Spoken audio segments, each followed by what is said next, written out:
Hello, I just want to show you how to create a grid in Symmetry Group P1.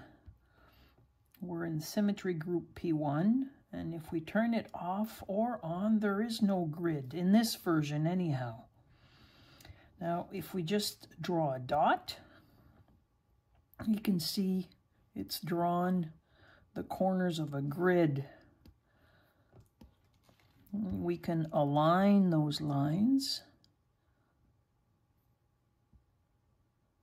and that will give us our grid. Now in P1, it's a special symmetry group that can skew with a 3-finger gesture, like so. You can make it any size grid you want, lozenge, rhombus, rectangle, or square. Once you're done, you can always delete the grid. You can make it finer. Thickness, there we go.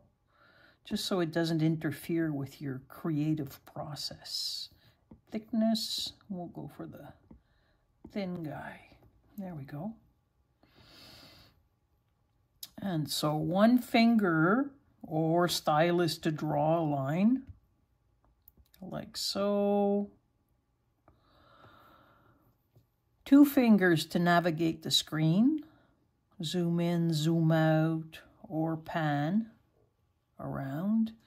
3 fingers to skew. Now, if you want to draw a line, it's a stylus. If you want to fill a region, it has to be a closed region.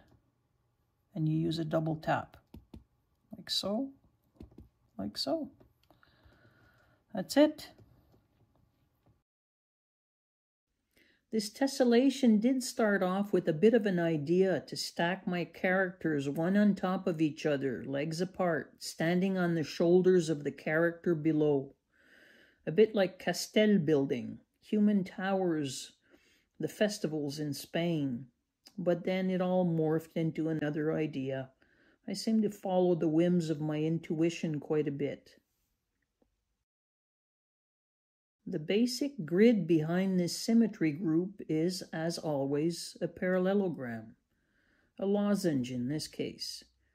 2 pairs of opposite parallel sides. I know, I said I wouldn't use jargon. It just means either a square, a rectangle, a rhombus or a diamond, or lozenge, as I have just explained. All that the grid lattice does is more or less tell you where to place your drawing. You are in no way constrained to stay within those lines. These are not mirrors like in our previous classes. You may cross those lines. You are even encouraged to stray far, just like the cat, into the next galaxy. I wasn't too sure where to place the arm and hand, but it seemed to fit quite well, curling up towards and around the shoe. Just like trying to stuff something in the freezer when it looks absolutely full. A little bit of rearranging and you can usually find some room. Nudge here, nudge there, and you can slip in the required appendage. Need to reshape the hands and feet, keeping in mind, as always, both sides of the line. Okay, so he has weird slicked up hair, but this is what takes up the space between his legs. Trying to match the shoes seen from different angles. It's not like a bilaterally symmetrical character with a mirror down the middle. We need to draw all the body parts here. A tweak on the jacket so it overlaps to the front of the body. Some of these lines affect the perimeter, the outline, only slightly, some not.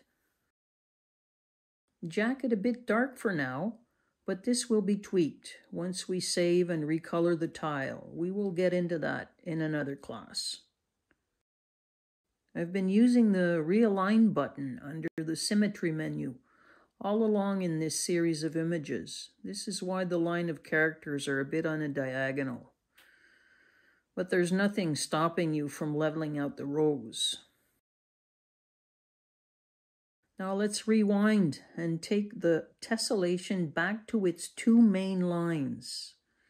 I may not have started sketching from the exact corner of the lattice, but the final drawing can be reduced to just the two main lines. After a bit of recoloring, Long Time No See is a bit easier to decipher. This is only my second attempt at drawing a humanoid tessellation in symmetry group P1. This simple up-down left-right method, the most simple of all. In this instance, I'm showing you a single extract of the motif or character.